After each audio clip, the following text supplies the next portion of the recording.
अरुण और विकास बचपन के दोस्त थे। उनकी दोस्ती इतनी गहरी थी कि एक दूसरे के बिना उनकी जिंदगी अधूरी लगती थी। लेकिन नियति को कुछ और ही मंजूर था। एक दिन उनके तीसरे दोस्त समीर की एक दुर्घटना में मौत हो गई। यह हादसा अरुण और विकास के लिए किसी दुस्वप्न से कम नहीं था। समीर की मौत ने उन्हें भीतर तक झकझोर दिया था और वे उसकी याद में अक्सर बातें करते थे। एक दिन अरुण ने विकास से कहा, क्यों ना हम समीर की आत्मा से संपर्क करने की कोशिश करें? शायद वह हमें अपनी मौत के पीछे की सच्चाई बता सके। विकास पहले तो हिचकिचाया, लेकिन अरुण के लगातार कहने पर मान गया। उन्होंने तय किया कि वे एक तांत्रिक साधना करेंगे जिससे वे समीर की आत्मा को बुला सकें। अरुण और विकास ने एक पुरानी सुनसान हवेली को चुना जो शहर के बाहरी इलाके में स्थित थी। यह हवेली कई कहानियों और रहस्यमयी घटनाओं के लिए मशहूर थी। अंधेरी रात में दोनों अपने साधना के लिए हवेली पहुंचे। उन्होंने साधना के लिए जरूरी सभी चीजें तैयार की, मंत्र, यंत्र, अगरबत्ती और तांत्रिक चक्र। जैसे ही मध्य रात्रि का समय हुआ, अरुण ने मंत्र पढ़ना शुरू किया। हवेली में सन्नाटा पसरा हुआ था और केवल उनकी मंत्रोच्चार की आवाज गूंज रही थी। धीरे धीरे हवेली का माहौल बदलने लगा। ठंडी हवा चलने लगी और अगरबत्ती की लौ अजीब तरह से कांपने लगी।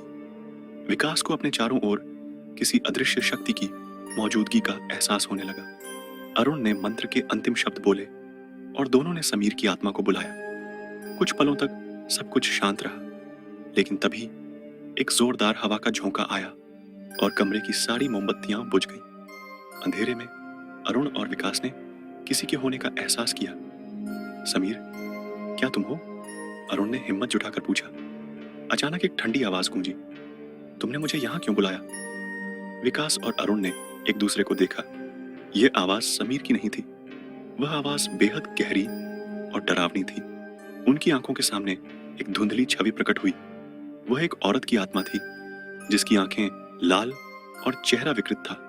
वह आत्मा गुस्से में चिल्लाई, तुमने मुझे जगाने की हिम्मत कैसे की? अब तुम इसकी सजा भुगतोगे। अचानक हवेली के दरवाजे अपने आप बंद हो गए। चारों ओर अजीब अजीब सी आवाजें गूंजने लगी। हवेली की दीवारों से खून जैसा कुछ टपकने लगा। अरुण और विकास को समझ में आ गया कि उन्होंने बहुत बड़ी गलती कर दी है। उनकी तांत्रिक साधना ने समीर की आत्मा को नहीं, बल्कि एक दुष्ट आत्मा को बुला लिया था। विकास चिल्लाया, हमें यहां से भागना होगा, लेकिन आत्मा ने उनकी राह रोक ली। भागने की कोशिश मत करो, अब तुम मेरी कैद में हो। अरुण और विकास ने खुद को बचाने की पूरी कोशिश की। उन्होंने तांत्रिक मंत्र दोहराना शुरू किया, लेकिन आत्मा और भी गुस्से में आ गई।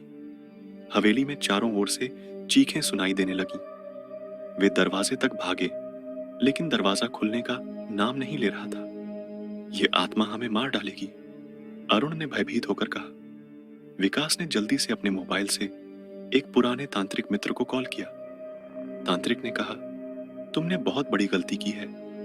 यह आत्मा बहुत प्राचीन और शक्तिशाली है, लेकिन अगर तुम मेरे बताए मंत्र को पूरी श्रद्धा से पढ़ोगे तो शायद तुम बच सको।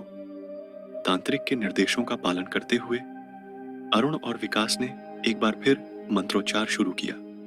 आत्मा ने उन्हें डराने की पूरी कोशिश की, लेकिन वे डटे रहे। हवेली के अंदर का माहौल और भी डरावना हो गया। हवेली की छत पर तेज गड़गड़ाहट हुई। दीवारें कांपने लगी, लेकिन वे नहीं रुके। आखिरकार आत्मा एक जोरदार चीख के साथ गायब हो गई। हवेली में फिर से सन्नाटा छा गया। दरवाजा खुल गया और अरुण और विकास ने वहां से भागकर अपनी जान बचाई। हवेली से निकलने के बाद वे दोनों देर तक चुप रहे। उन्होंने महसूस किया कि कुछ चीजें इंसान के बस में नहीं होती। तांत्रिक साधना करने की उनकी गलती ने उन्हें मौत के करीब पहुंचा दिया था। अरुण ने कहा, हमने जो किया वह हमारे जीवन की सबसे बड़ी गलती थी। अब हमें कभी भी ऐसी शक्तियों से खिलवाड़ नहीं करना चाहिए। विकास ने सहमति जताई, हमने बहुत कुछ सीखा है। अब हमें इस अनुभव से दूसरों को भी चेतावनी देनी चाहिए। उस दिन के बाद से वे दोनों अपनी जिंदगी में कभी भी तांत्रिक साधना या आत्माओं से संपर्क करने की कोशिश नहीं की, लेकिन उस रात की यादें हमेशा उनके दिल में एक डरावनी छाप छोड़ गईं।